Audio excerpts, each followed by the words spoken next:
All right, we have today Ancient China, Chapter 5, Lesson 1, The Geography of China's River Valleys. China's geographic setting. Rivers were important to the development of civilization in China. Other landforms and climate played a role in the development of civilization in China as well. So let's look at some of those landforms.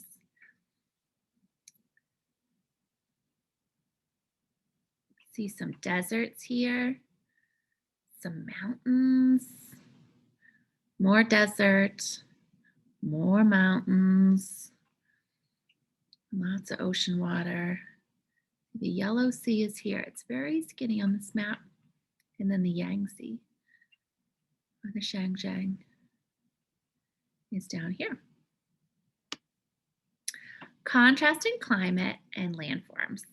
Locate the North China Plain on the map above. The climate and vegetation of this northern region of China are very different from those in the south. Monsoons from the South China Sea bring rains to the southern half. Let's just look at the North China Plain there. North China Plain. So they get monsoons from the South China Sea. That brings rain to the southern half of China. So the southern half of China is warm and wet. The monsoon rains don't reach the cooler northern part of China, though, and the North China Plain. This area doesn't get much rain at other times of the year either. As a result, the climate on the North China Plain is very cold and very dry. Two of my least favorite things. To survive in this land, people have to depend on the rivers, which is part of the Yellow River there, but there's some offshoots. The Middle Kingdom.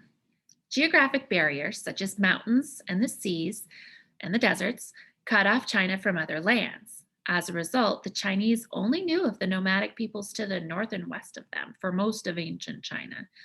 They had no knowledge, at least initially, of the powerful civilizations half a world away. They didn't know about Egypt. They didn't know about India, which they're almost touching, right, just on the other side of the Himalayas. They didn't know about Greece or Rome. In fact, the Chinese didn't call their land China, not until the Qin takeover. They were so sure that they lived at the center of the world that they called themselves the Middle Kingdom. Let's be honest, Earth is a globe, infinite centers of the world. Rivers, the birthplace of civilization. As it has been with all of our other civilizations like Mesopotamia and Egypt and India, China grew up near major rivers. In China, the same forces were at work. Identify the Huanghe, which is marked as the Yellow River on the map, and the Shanjiang, which is marked as the Yangtze. You have several different names for the rivers over the years. Hard to keep track of. Civilization began in China along the Huanghe in the North China Plain to the north, that Yellow River that spread to the wetter south along the Shanjiang River, the longest river in China. So the Yangtze or the Shanjiang is the longest river in China, which makes the Huanghe or the Yellow the second longest river in China.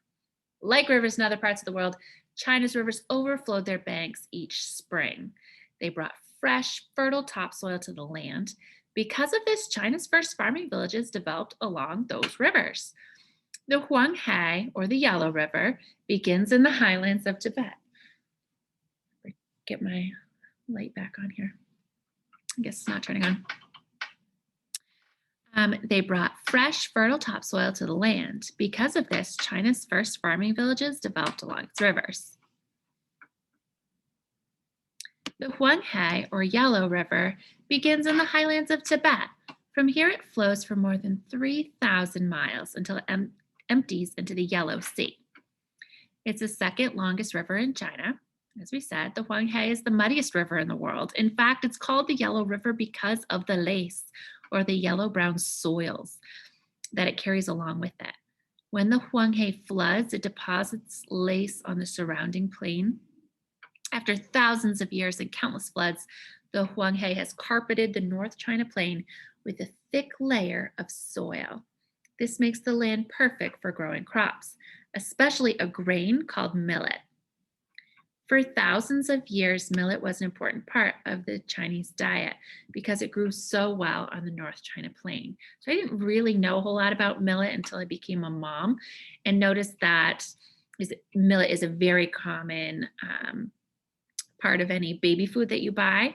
And that's because it's so healthy. And it's so healthy because of this lace that's carpeting the North China Plain and making the soil so fertile. It's kind of like a little teeny rice. Good for babies. That's how yellow the river is. It's muddy. But the rivers also bring sorrow. So China's sorrow. The Chinese people call the Huanghe China's sorrow. The river was unpredictable and sometimes dangerous. It brought life to the land, but frequently it also took life away. Destructive floods could come without warning, sometimes as often as every 2 years. Sometimes a flood would drown thousands of people. At times, the river flooded with such force that the water cut an entirely new path over the land. The course of the river could change by hundreds of miles. To help control the flooding, early Chinese people built dikes along the banks of the Huanghe. A dike is a protective wall that holds back the waters. So they're manipulating their land to help survival, right? But these dikes only worked for a while. As the river water flowed along, some of the lace would settle to the bottom. This raised the level of the river. Eventually, the river rose high enough to burst through the dikes, causing even more deadly floods. Despite such dangers, the early Chinese people continued to settle along the banks of the Huanghe because the farming was just that good. Sowing the seeds of civilization. Historians don't know exactly when the first farming settlements developed in the Huanghe Valley. Some think it is as early as 5000 BCE, which would predate any of the other civilizations we've talked about, but we don't have any proof of that. Before that, the people of the North China Plain were probably nomads who moved from place to place to hunt and gather. The Shang dynasty was the first known civilization in China, and it arose sometime after 1700 BC, which puts it after all the civilizations we've talked about. The Shang people built China's first cities. Among their many accomplishments is some of the first bronze work in China. The Shang people also produced the first Chinese writing. Like Mesopotamia's cuneiform and our own alphabet, the Chinese system of writing could be used for different languages. This was helpful for communications because China had many different regional languages. The bonds of family. The family was the center of early Chinese society. It was far more important than the individual or the nation, the country, the state. For each person, the family was the chief source of well-being. A person's first responsibility was always to their family. Traditional families. A household in China might contain as many as 5 generations living together. Imagine that. This meant that small children lived with great-great-grandparents, as well as their parents, their aunts, their uncles, their cousins, their brothers, and their sisters, and so on. These closely related people are called an extended family. Extended family, closely related people. In rich families, the members might live together in one big home, like a mansion. But most of China's people were poor, so they lived together in small farming villages. Members of the extended family might live in separate one-room cottages. The cottages were within walking distance from one another. The status of each person in a Chinese family depended on age and sex. The center of authority was usually the oldest male. He had the most privileges and power in the family. He decided who his children and grandchildren would marry. When children were disrespectful, he punished them strictly. After the oldest male died, by tradition, all the lands were divided among his sons. Each son then started a new household. Women's lives were usually governed by men. According to tradition, they obeyed their fathers in youth, their husbands in middle age, and their sons in old age.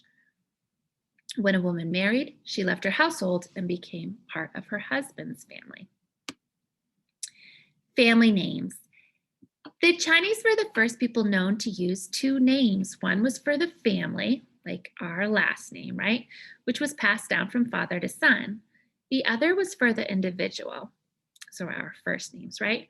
Of course, people in the United States still use 2 names, an individual name and a family name. In Chinese society, however, the family name came first. If this system was used in American society, you'd know the first president of the United States as Washington George instead of George Washington, because they always put the family first. Think of other famous people in American history. What would their names be using the Chinese style of naming? Like Lincoln Abraham, right? The fact that the name comes first in China shows us how important family was and still is. This tradition in Chinese society dates back to the earliest of times. Centuries later, a great philosopher, Confucius, added a new meaning to the importance of one's family. And we'll hear about that next time. So take some time now to fill out your notes.